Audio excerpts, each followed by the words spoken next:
Hey everyone, welcome back to Sapna study academy. आज हम class 9 science का chapter number 4 structure of the atom discuss करेंगे।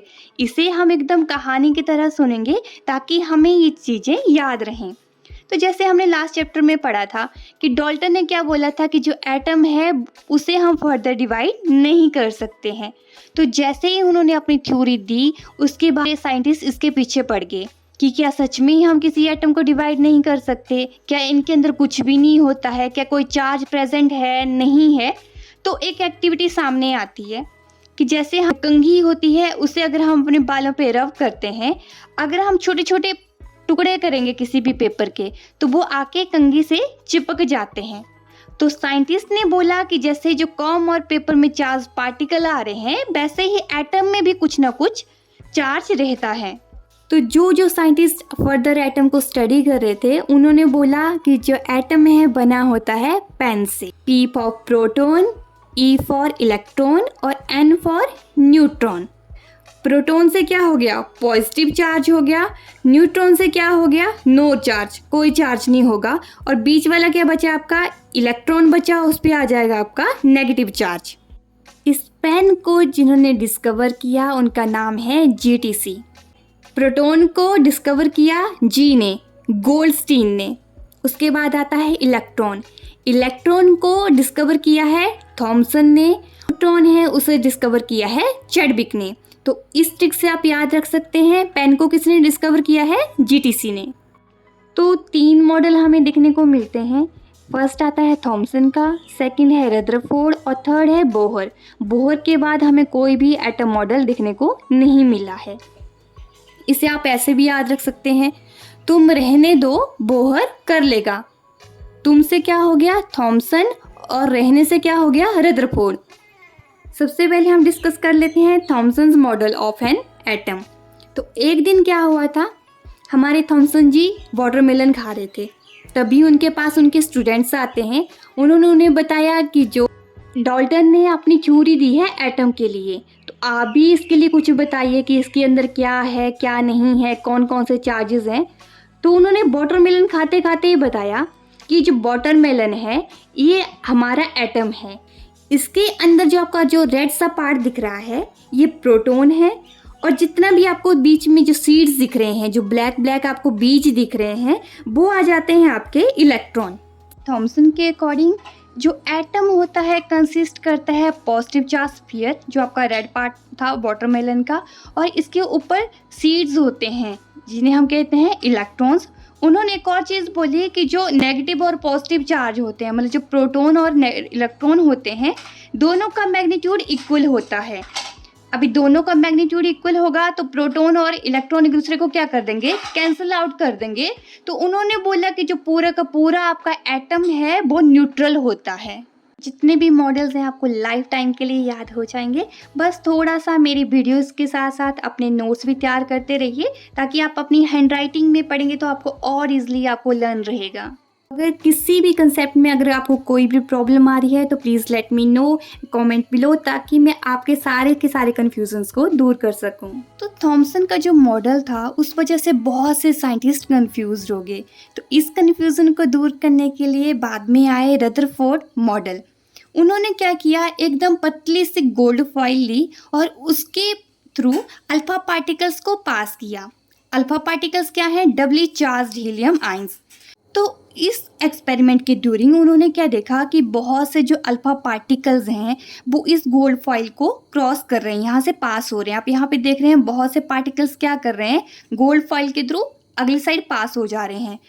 कुछ particles क्या हो रहे हैं, उनकी डिफ्लेक्शन हो रही है, और बहुत ही कम पार्टिकल्स पूरा 180 डिग्री घूम के आ रहे हैं। इस एक्सपेरिमेंट से उन्होंने 3 चीज़ों को फाइंड आउट किया। उन्होंने देखा कि जो मोस्ट ऑफ द स्पेस होता है इनसाइड एटम वो एम्प्टी है। अगर कोई स्पेस खाली है उसी वजह से तो इतने सारे अल्फा पार्टिकल जो हैं वो पास हो रहे हैं। सेकेंड, उन्होंने देखा कि जितना भी पॉजिटिव चार्ज होता है वो बहुत ही कम स्पेस लेता है किसी भी एटम में, तभी बहुत कम आपके पार्टिकल डिफ्लेक्ट हो रहे हैं। थर्ड, उन्होंने देखा कि जैसे बहुत से पार्टिकल्स में से कोई एक पार्टिकल होगा जो पूरा का पूरा 180 डिग्री डिफ्लेक्ट होगा। इट मीन्स जो मास होता है किसी भी एटम का concentrated in very small volume, बहुत ही कम वॉल्यूम में कंसंट्रेट होता है। इस बेसिस पे उन्होंने एटम के अपने फीचर्स बताए। पहला उन्होंने बोला कि जो एटम है उसके सेंटर में पॉजिटिव चार्ज होता है जिसे हम न्यूक्लियस कहते हैं। जितने भी इलेक्ट्रॉन होते हैं वो सर्कुलर पाथ में घूमते हैं। और थर्ड उन्होंने बोला कि जो साइज होता है न्यूक्लियस का वो बहुत ही छोटा होता है एज कंपेयर टू एटम। जैसे ही रदरफोर्ड ने अपना एक्सपेरिमेंट दिया, बाद में एक साइंटिस्ट आए जिनका नाम है नील बोहर। उन्हें एक बात समझ में नहीं आई कि जो इलेक्ट्रॉन रिवॉल्व कर रहे हैं न्यूक्लियस के अराउंड, अगर वो ऐसे ही रिवॉल्व करते रहे तब तो वो एक दूसरे से टकराते रहेंगे। इसके साथ ही उन्होंने अपना एटम मॉडल दिया जिसे हम बोहर्स मॉडल ऑफ एटम के नाम से जानते हैं। और अभी इसके बाद कोई भी एटम मॉडल नहीं आया है। तो उन्होंने बोला है जितने भी इलेक्ट्रॉन्स हैं वो मूव करते हैं ऑर्बिट्स में, जिन्हें हम कहते हैं डिस्क्रीट ऑर्बिट्स। सारे के सारे इलेक्ट्रॉन्स इन्हीं ऑर्बिट्स में रिवॉल्व करेंगे अराउंड द न्यूक्लियस। और जितने भी आपके इलेक्ट्रॉन होते हैं कोई भी एनर्जी रेडिएट नहीं करते हैं।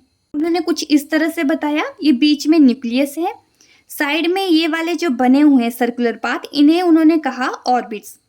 ऑर्बिट्स कैसे हो गए, जैसे न्यूक्लियस के बिल्कुल साथ में है, उन्होंने बोला के शेल, उसके बाद में एल शेल, फिर एम शेल, फिर एन शेल। इसे उन्होंने नाम दिया एनर्जी लेवल्स इन एटम्स। उन्होंने बताया कि जो एनर्जी लेवल होती है किसी भी एटम में वो किस तरह से होती है। इन मॉडल से हमें यह पता लगा कि एटम में होते हैं प्रोटॉन और इलेक्ट्रॉन। जो प्रोटॉन होते हैं वे न्यूक्लियस में होते हैं और उसके सर्कुलर पाथ में कौन रिवॉल्व करता है, इलेक्ट्रॉन। लेकिन बाद में 1932 में चैडविक जी आए, उन्होंने न्यूट्रॉन की डिस्कवर किया। उन्होंने बोला जो न्यूट्रॉन है वो भी न्यूक्लियस में होता है और इनका जो मास होता है नियर बाई इक्वल टू होता है प्रोटॉन। उन्होंने बोला कि किसी भी एटम का मास फाइंड आउट करने के लिए हमें प्रोटॉन और न्यूट्रॉन का मास देखना पड़ेगा।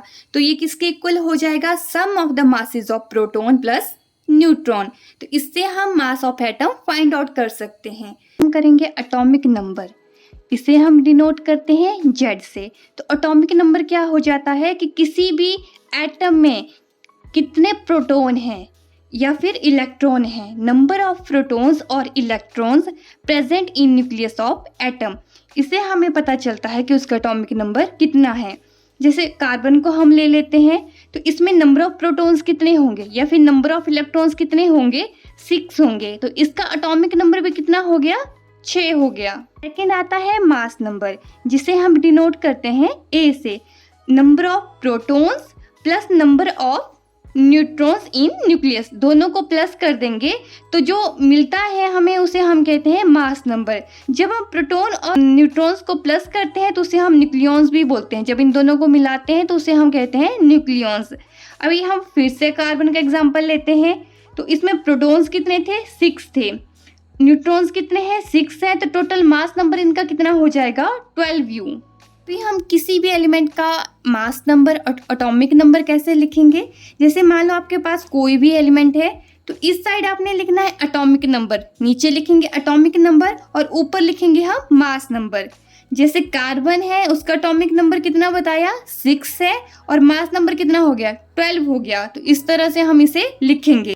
तो इन सब की वजह से हम किसी भी एलिमेंट का, किसी भी एटम का न्यूट्रॉन्स पता कर सकते हैं, प्रोटॉन, इलेक्ट्रॉन, इन सब के बारे में हम पता कर सकते हैं। जैसे सोडियम का हम कंसीडर करते हैं तो इसका एटॉमिक नंबर है 11 और मास नंबर आता है 23।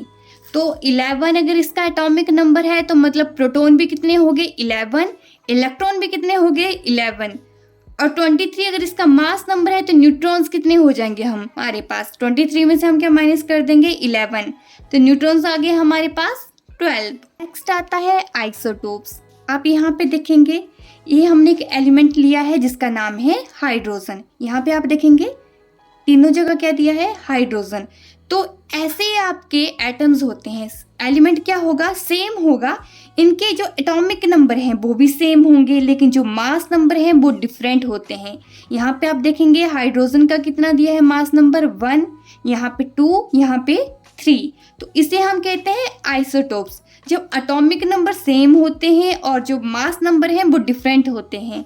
इसी तरह से इनका भी अलग अलग से नाम दिया है। जैसे अगर मास नंबर 1 है, एटॉमिक नंबर 1 है, तो उसे हम कहते हैं प्रोटियम।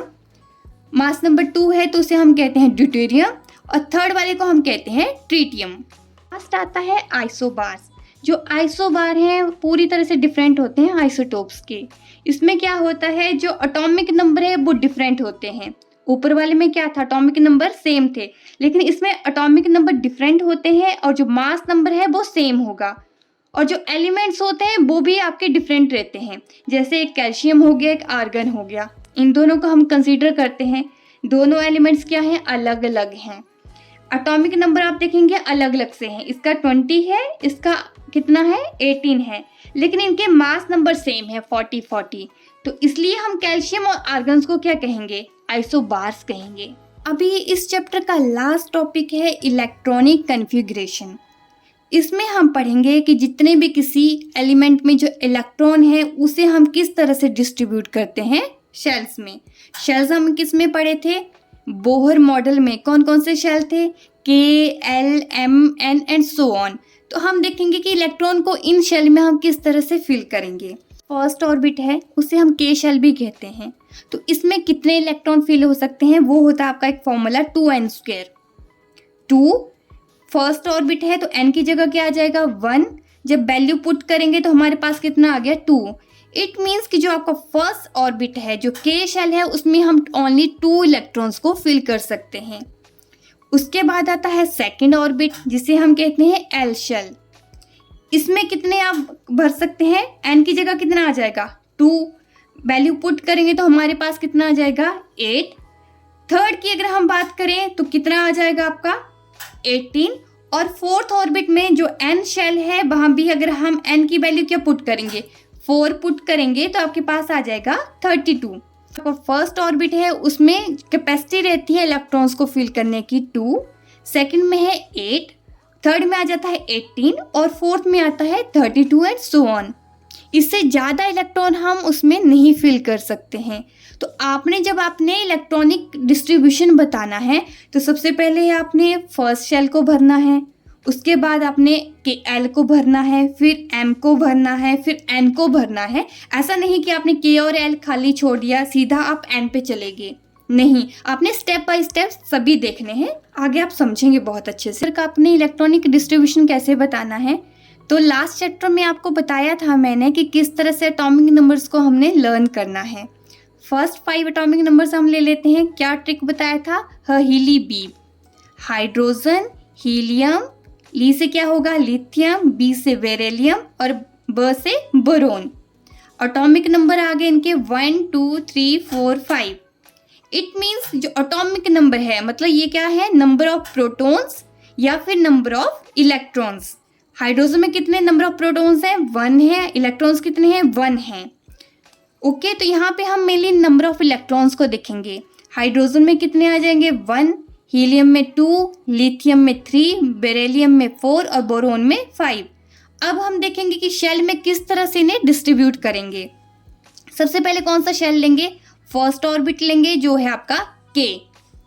हाइड्रोजन के कितने इलेक्ट्रॉन है 1, सीधा भर दो इसमें 1।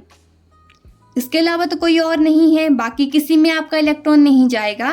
तो वैलेंसी एक नया वर्ड आता है। वैलेंसी क्या होता है, जो किसी भी आउटर मोस्ट वाले में जितने भी आपके इलेक्ट्रॉन होंगे उसे हम कहते हैं वैलेंसी।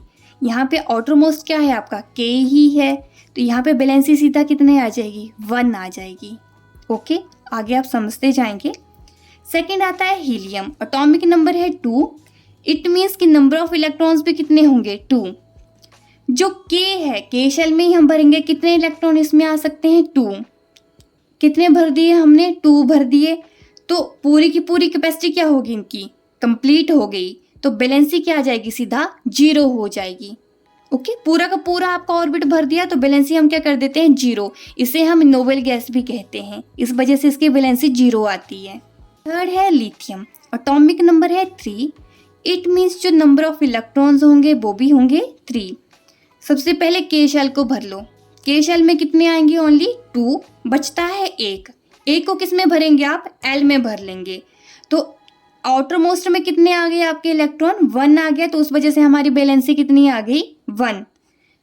जैसे हम सोडियम का केस लेते हैं, सोडियम का कितना एटॉमिक नंबर है, 11। इट मीन्स इसमें नंबर ऑफ प्रोटॉन्स भी 11 है और नंबर ऑफ इलेक्ट्रॉन्स भी कितने होते हैं, 11। तो के शेल में हमने कितने भर दिए, 2 भर दिए। उसके बाद आपका शेल आता है एल, जिसमें हम 8 भर देंगे। 8 और 2 हो गए 10, बचता है आपका 1। इसकी भी कैपेसिटी पूरी है, इसकी भी पूरी हो गई। बाद में थर्ड सेल कौन सा आता है, एम, उसमें सब फिर हम कितना भरेंगे, 1। तो आउटर मोस्ट में आपका ओनली बचता है 1, तो बैलेंसी कितनी हो जाएगी इसकी, 1। साथ ही हमारा ये चैप्टर भी यहीं पे फिनिश होता है। अब मिलेंगे हम नेक्स्ट वीडियो में नेक्स्ट चैप्टर के साथ। तब तक के लिए thank you and please do like, share and subscribe to my YouTube channel. Thank you.